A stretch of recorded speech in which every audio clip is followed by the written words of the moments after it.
Hello दोस्तों, आपके अपने चैनल गणेश कर्मा क्लासेस में आपका स्वागत है। आज हम 11वीं क्लास के 7वें अध्याय के इंपॉर्टेंट प्रश्न को देखेंगे जो कि परीक्षा की दृष्टि से बहुत ही महत्वपूर्ण है। तो चलिए बिना वीडियो देरी स्टार्ट करते हैं। पहला सवाल है हमारा, 14वीं शताब्दी से यूरोपियन इतिहास की जानकारी के मुख्य स्रोत क्या है। यानी 14वीं शताब्दी में यूरोप के जो जानकारी है, इतिहास के जो जानकारी के स्रोत है वो क्या क्या चीजें हैं। तो ये है 14वीं शताब्दी से यूरोपियन इतिहास की जानकारी के मुख्य स्रोत यूरोप तथा अमेरिका के अभिलेखागार, यानी यूरोप और अमेरिका के जो अभिलेखागार थे तथा संग्रहालय आदि जो रखे गए दस्तावेज थे वो है हमारे मुद्रित पुस्तकें, यानी छपे हुए किताब पुस्तकें हैं, उससे भी हमें जानकारी मिलती है। मूर्तियां, यानी उस समय जो बनाया गया मूर्ति था उससे भी हमें जानकारी मिलता है 14वीं शताब्दी के इतिहास के बारे में। वस्त्र, जो उस समय कपड़े बनाए गए थे वो भी हमारे जानकारी के स्रोत हैं। तथा उस समय निर्मित भवन, यानी कि जो उस समय के जो अलग अलग घर बनाया गया था, इमारत बनाए गए थे, ये भी हमारे उस समय के इतिहास के जानकारी के मुख्य स्रोत हैं।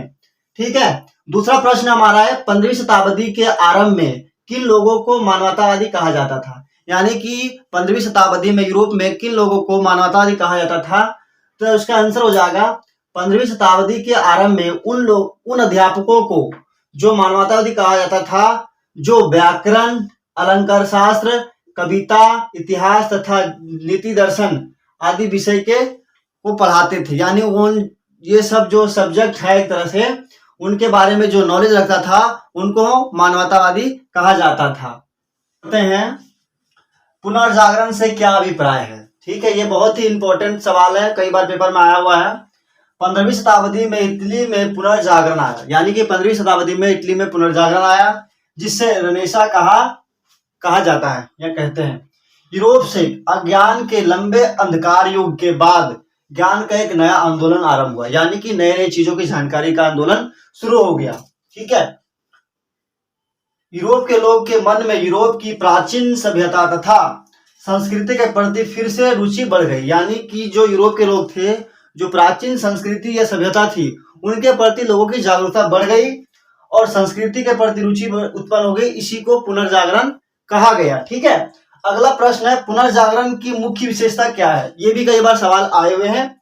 इसका पहला प्रश्न होगा, इटली के नगर पुनर्जागरण के प्रथम केंद्र थे। यानी पुनर्जागरण यानी जो भी चीज परिवर्तन हुआ वो इटली से ही शुरू हुआ।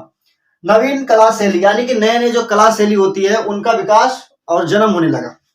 वास्तुकला एवं साहित्य का विकास हुआ। वास्तुकला और साहित्य यानी कि लोग पढ़ने लिखने और वस्तुओं का निर्माण, यानी कि वास्तुकला यानी भवन का निर्माण भी साथ में होने लगा। ठीक है। लोग अपने संस्कृति के प्रति जागरूक होने लगे।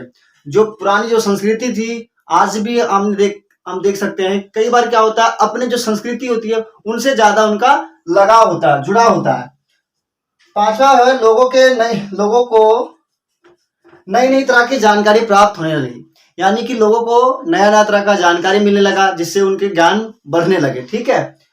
अगले, अर्थार्थवाद क्या था। यानी कि अर्थार्थवाद क्या था, तो इसका आंसर हो जाएगा शारीरिक विज्ञान, रेखा गणित, भौतिकी तथा सौंदर्य की उत्कृष्ट भावनाओं ने इतावली कला को नया रूप प्रदान किया। इसी को बाद में अर्थार्थवाद का नाम दिया गया।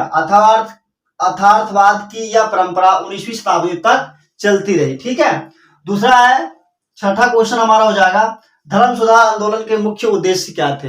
ये बहुत ही इंपॉर्टेंट क्वेश्चन है, कई बार ये सवाल आ चुके हैं। यानी इटली में जो मतलब एक तरह से यूरोप में जो चेंज हुआ था इसके बारे में हम धर्म से संबंधित सवाल है ये। यानी कि धर्म सुधार आंदोलन के मुख्य उद्देश्य क्या था। तो पोप तथा अन्य धर्म अधिकारियों की धार्मिक निरंकुशता तथा असीमित अधिकारों पर अंकुश लगाना था। यानी कि जो लोगों का असीमित अधिकार, उनको ज्यादा अधिकार दिया गया था, उनको थोड़ा सीमित करना था और साथ में जो धार्मिक नाम पे जो निरंकुशता थी उसको कम करने की कोशिश किया गया। ठीक है। दूसरा, उनके नैतिक जीवन में सुधार लाना। यानी कि एक नैतिक जीवन के अंतर्गत उनको सुधारना था, यानी कि समाज के हित में या लोगों के हित में कुछ कार्य करने के लिए सुधार लाना था। चर्चों में फैले हुए भ्रष्टाचार को समाप्त करना। यानी चर्च में भ्रष्टाचार जो फैल गया था उसको भी खत्म करना, अंत करने की कोशिश की गई। राष्ट्रीय चर्च की स्थापना करने पर बल दिया गया। यानी राष्ट्रीय चर्च के अंतर्गत, यानी राष्ट्रीय चर्च की स्थापना करने के लिए उस पर बल दिया गया। प्रत्येक मानव को धार्मिक स्वतंत्रता प्रदान करना। यानी कि ऐसा नहीं है कि यूरोप में सिर्फ एक ही धर्म का प्रसार हो, लोगों को स्वतंत्र रखा गया कि अब वो चाहे तो कोई भी धर्म प्रदान या अपना सकते हैं। ठीक है, छठा पॉइंट हमारा है, यह आंदोलन यूरोप की प्राचीन रूढ़िवादिता को समाप्त करने के लिए चला गया था। यानी कि जो प्राचीन रूढ़िवादी यानी कि जो परंपराएं चली आ रही थी धर्म के नाम पर, उसको समाप्त करने की कोशिश की गई। तो ये धर्म सुधार आंदोलन के मुख्य उद्देश्य थे। आशा करते हैं ये वीडियो आपको अच्छा लगा हो। अगर वीडियो अच्छा लगा हो तो चैनल को सब्सक्राइब कर लें, लाइक करें, और वीडियो कैसी लगी दोस्तों कमेंट करके जरूर बताएं। अगले वीडियो में मिलते हैं। धन्यवाद।